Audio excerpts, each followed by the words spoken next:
Mi invitado, Tarek William Saab. Bienvenido, Tarek. Muchas gracias, José Vicente. Tú vienes de grandes batallas en este país por los derechos humanos. Vienes desafiando peligros, riesgos personales. Y vamos a decir que culminas por ahora esa trayectoria accediendo al cargo de mayor importancia, de acuerdo con la Constitución venezolana, la legislación del país, en materia de derechos humanos, libertades públicas, etcétera. Justicia. Que es la Fiscalía General de la República.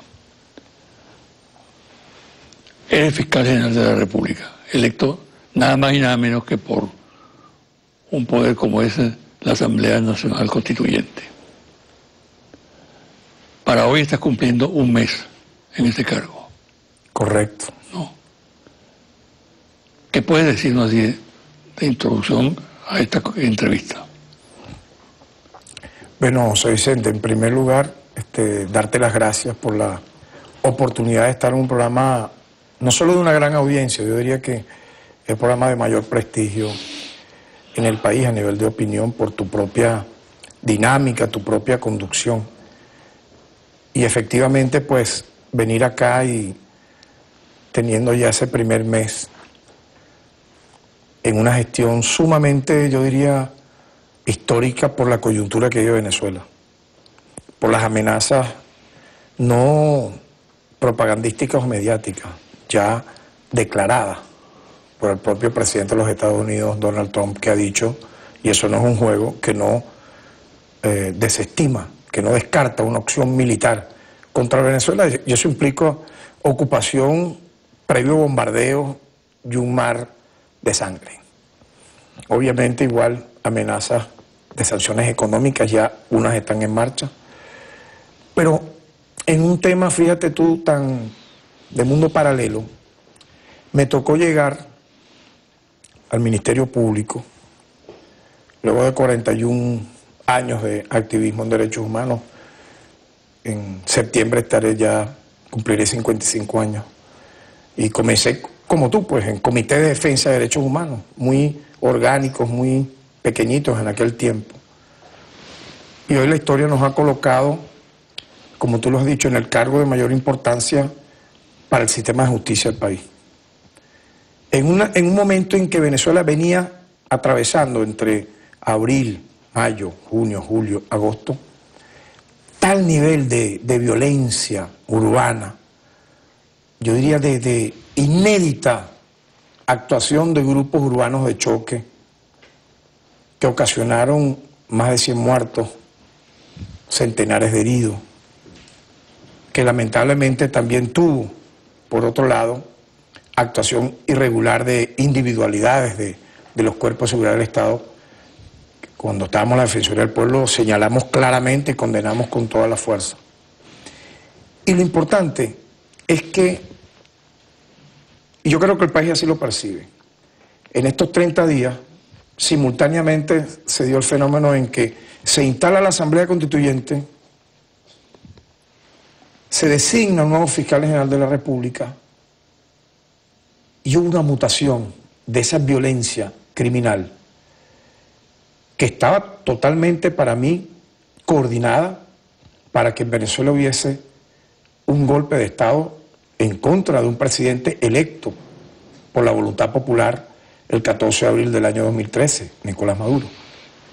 Y que también, de no ser así, un golpe de Estado institucional que tú bien sabes pretendieron, con toda la presión infame hacia mi persona, como presidente del Poder Ciudadano, intentar que nosotros cometiésemos la infamia de un golpe de Estado institucional. Precisamente te iba a preguntar sobre eso, Tarek, porque yo recuerdo una declaración tuya donde de manera un poco velada señalaste que había presiones y que había intención de quebrarte para que tú de alguna manera rompieras con el rey, con el gobierno, con las figuras del gobierno y cometieras un acto de traición, por ejemplo. Correcto, y yo diría que aparte de que fue una declaración que en tu programa la Eras entonces defensor del pueblo. claro, Pero fíjate, eso se acompañó de 24 marchas violentas que iban hacia un objetivo, entregarme supuestamente una carta que ya me habían entregado no menos de 10 veces por las vías ordinarias a la Defensoría del Pueblo.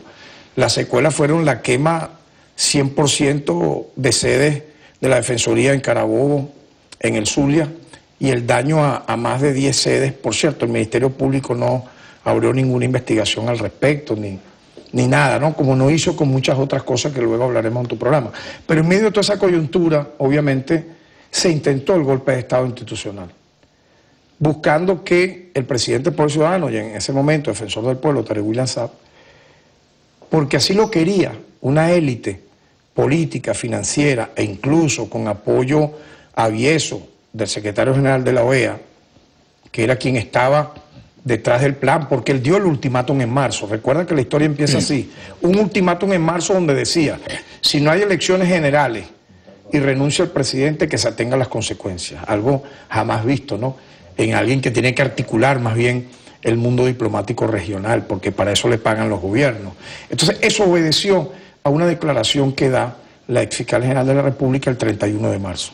Eso fue la luz verde para mí, la cadena de eventos, cada uno más grave que otro, cada declaración más peligrosa que otra, en búsqueda de un golpe de Estado institucional o una guerra civil. Esa declaración consistía en decir que se había roto el hilo constitucional.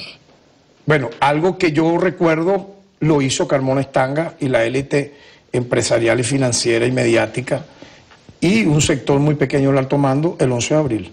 Exacto. Eso sí fue una ruptura del orden constitucional porque derrocaron a un presidente electo y colocaron a un dictador. Entonces, obviamente fue una declaración no solo desproporcionada, sino que estaba estudiada. Estaba totalmente dentro del guión. Sale primero Almagro, luego la exfiscal, luego los grupos urbanos, donde descubrimos algo increíble, ¿no? Absoluta y total impunidad para investigar la violencia. Allí tú ves el registro y no hay prácticamente acción. Pero yo te quería preguntar lo siguiente. Tarek William, luchador toda la vida de los derechos, a favor de los derechos humanos, de las libertades públicas, llega al Ministerio Público, a la Fiscalía General de la República. ¿Qué encuentras tú allí, en ese escenario, vamos a decir, privilegiado? Bueno, encuentro una realidad que supera la ficción. ¿Cómo es eso? Tú sabes que a nivel... Tú eres poeta, pero sí, explícate un poco más.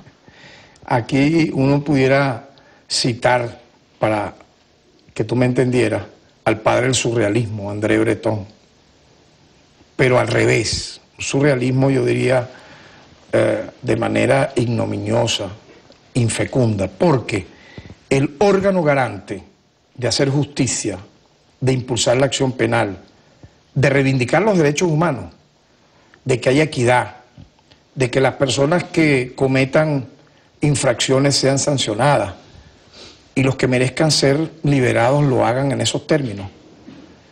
Todo eso bonito que aparece en la Constitución y en la ley sobre lo que tiene que ser la competencia del Ministerio Público. Y de pronto saber que eso que se escuchaba como rumor ya escandaloso, ¿no?, en las calles, de que en la Fiscalía se extorsionaba, se cobraban comisiones para imputar o no imputar, para acusar o no acusar, para sobreseer o no sobreseer, incluso hasta para la distribución de un expediente, incluso hasta para que se sembrara o no una prueba contra un inocente, fíjate tú.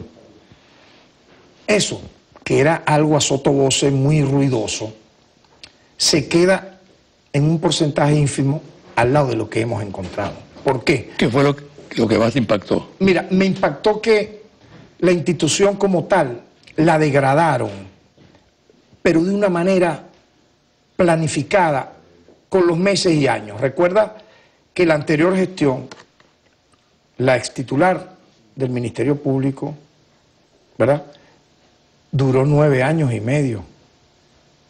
El tiempo suficiente para degradar lo que en la Constitución aparece como el símbolo de la justicia y convertirlo yo lo voy a describir así, en una especie de compañía privada, para que desde el más alto nivel al más bajo, y te voy a dar un ejemplo, se delinquiera en nombre de la justicia. ¿Cómo tú explicas que en apenas nosotros 4 semanas en esta gestión me ha tocado a mí la tarea de colocar a la orden de tribunales a 6 fiscales del Ministerio Público que están detenidos por el delito de extorsión? Te estoy hablando de fiscales auxiliares interinos, fiscales que trabajan en flagrancia, incluso fiscales que tenían como competencia la materia de corrupción. Ahora, eso no ocurría en el pasado. Tú no veías a la extitular de este Ministerio Público colocando a la orden de los tribunales y de la justicia a funcionarios delincuentes que mancillaban el honor de la institución. No lo veía. Ahora bien, ¿qué ocurre? Yo creo que se convirtió ese Ministerio Público, y es el reto de nuestro equipo en colectivo, ¿verdad?, en una especie de cartel para extorsionar, para cobrar comisiones, unas tasadas en bolívares, otras en bienes materiales, otros en moneda extranjera, donde incluso hemos descubierto que hay un bufete de abogados que servía de intermediario para este tipo de trabajo tan denigrante. Y te lo digo porque ya hay telefonías, ya hay pruebas que van apareciendo que comprometen a la exdirectora del despacho con este bufete. Me refiero al de Parra Saluso, que ya está privado a la orden de los cuerpos policiales. Y ese bufete de Parra Saluso aparece vinculado a la titular y a su esposo en actividades totalmente ilícitas. Entonces yo creo que ese es el primer gran impacto, que la gente de repente, y así es mi deber, con pruebas, tú sabes, ¿no? Poco a poco hemos ido demostrando, por ejemplo, cómo tú explicas que en el caso de Sencoe, José Vicente, algo que conmocionó a la opinión pública en un tiempo reciente, el 80% de las causas relacionadas con ella, con la institución irregular de las divisas, fueron sobreseídas en la gestión pasada. De 332 casos abiertos respecto a personas jurídicas denunciadas por uso irregular de divisas, sobreseyeron el 80%, es decir, 263 causas. Eso no existe, ni siquiera en un mundo imaginario. Y terminaron la acusación solo con 69 personas naturales, raspacupos, gente que utilizó de repente de manera irregular un cupo individual. Aquí hay un gran hallazgo que se mantenía oculto. Igualmente lo que tiene que ver con, por ejemplo, Cadivi. ¿Cómo puede ser posible que si el propio presidente de la República, Nicolás Maduro, y voceros como tú en tu programa muchas veces hablaban de ese hecho tan grave que le causó daños patrimoniales a la nación y se solicitó una y otra vez investigación al respecto? Cuando tú revisas los expedientes, José Vicente, encuentras que hay solamente 2 imputados. Pero individualidades, no aparecen empresarios, no aparecen empresas. Te estoy hablando de 2 casos muy sensibles para el país. Ahora, ¿qué me ha tocado a mí, José Vicente? Reaperturar esos casos y revertir esa para mi convicción de que allí operaba un cartel de extorsión donde desde el más alto nivel al más bajo se cobraban comisiones para traficar con la inocencia o con la culpabilidad de alguien en base a un tema muy sagrado, que es la libertad. Entonces, calcula tú el reto, José Vicente, que nos toca en este momento. Con base a lo que tú dices, Tarek Williams ingresó prácticamente a un campo minado en la Fiscalía General. Excelente descripción. ¿Cómo lo hiciste? Un campo minado. ¿Con qué grupo? ¿Con qué equipo? Mira, ¿qué garantía ofrece ese equipo? Muy importante. De profundizar las investigaciones. Primero, es un equipo blindado a nivel de la moral. Es un equipo jurídicamente probado, que ha venido trabajando conmigo durante años institucionalmente, no de amiguismo, institucionalmente. Me he rodeado de un equipo de gente que quiere, sinceramente, dar lo mejor de su talento para que la justicia en Venezuela, la paz y los derechos humanos sean nuestro norte. De hecho, el nuevo eslogan que hemos tenido para el Ministerio Público es un Ministerio Público por la justicia y los derechos humanos. Yo creo que eso va de la mano. Obviamente también me he encontrado, José Vicente, dentro del Ministerio Público, y lo he dicho, tú sabes que lo he dicho desde el principio, gente honorable, gente que por su honorabilidad y su talento, José Vicente, fue segregada. No sé si me explica, si me voy a explicar bien en el término. Fue desplazada, no fue ascendida, no fue reconocida en su nivel de talento, de trabajo. Esa gente nosotros la hemos reivindicado, le hemos dado responsabilidades a algunos de dirección. Te estoy hablando de gente del propio Ministerio Público. A otros le hemos dado responsabilidades de ascenso, por ejemplo, para que sean fiscales con competencia plena nacional, ¿verdad? Y obviamente me encontré con gente en el Ministerio Público con testimonios muy claros del atropello, incluso a la dignidad humana, del maltrato, gente que era avasallada, que era incluso violentada por la anterior gestión, por los directores, por la propia titular, a nivel de lo que es la persona humana, gente que eran simple y llanamente destituidas de manera degradada, sin derecho a nada, solo por hacer su trabajo de manera correcta. Y otros eran llevados con so pena incluso de abrirle una investigación penal. ¿Sabes lo que me ha sorprendido? Testimonio de muchos funcionarios del Ministerio Público me decían, mira, aquí no es que se nos decía cumple esta orden, sino si no se cumplía, te abrían una investigación penal y podías ir preso. Es decir, distorsionaban, me imagino, alguna prueba, inventaban un delito. Entonces yo digo, ¿cómo se podía trabajar ahí? Yo calculo entonces y concluyo que había también el terrorismo, la persecución interna, porque obviamente eso no obedecía al plan de la justicia, sino a la máquina de extorsión, de cobrar comisiones y de aislamiento. Otro hallazgo increíble. Tú puedes creer, José Vicente, que me encontré con un Ministerio Público cuya anterior gestión tenía choques y peleas con la Defensoría del Pueblo, con el TCJ, con todos y cada uno de los cuerpos policiales y militares, con miembros emblemáticos del Poder Ejecutivo. Esto es algo insólito, jamás visto. Entonces, no quería que nadie colaborase del sistema auxiliar de justicia. Tú sabes que ahí está la defensa pública, claro, están los cuerpos auxiliares que son los cuerpos policiales. Entonces te convirtieron en el laboratorio criminalístico, la dirección técnico-científica de investigación, en una especie de Estado dentro del Estado. Muchas veces para distorsionar pruebas, José Vicente. Y te voy a decir algo, un caso que te va a tocar tu fibra como abuelo, el caso de Emil Friedman. Hemos descubierto que allí se manipularon pruebas. ¿Para qué? ¿Para salvar la reputación de qué? De un colegio cuyos dueños pudieran pertenecer a una corporación financiera importante. No, ahí degradaron a 4 niños, uno de ellos violado, 3 más atacados y agredidos sexualmente. ¿Tú sabes por qué se pudo salvar hasta ahora esa investigación? Porque en medio, yo soy especialista en derecho penal, tú sabes que la confesión, en este caso de los niños, es la reina de las pruebas. Entonces, hasta en un caso, pueblo de Venezuela, tan sensible como es la pedofilia, yo pudiera presumir que se ocultaron pruebas, se dilató el proceso. ¿Cómo es posible que un año, por ejemplo, no haya una condena del presunto responsable? Es decir, son todos los temas, José Vicente. El tema de la droga. Tú sabes lo sensible que para ti ha sido denunciar durante años el tema de la droga, José Vicente. Convencerme yo por las estadísticas que los traficantes de drogas más son los sobreseídos que los que están privados de libertad. Y cuando tú ves quiénes son los que están privados de libertad, son los jíbaros, son los microtraficantes. Entonces yo digo, oye, Dios mío, pero ¿hasta dónde se llegó aquí? Y un tema sensible para ti, los derechos humanos. Pocos casos con justicia real, con imputaciones, con acusaciones finales en materia de violación de derechos humanos. Pues tú no ganas con imputar y dejar eso así. Caso de las OLP, ahí no hay nada, ahí tenemos que reconstruir eso.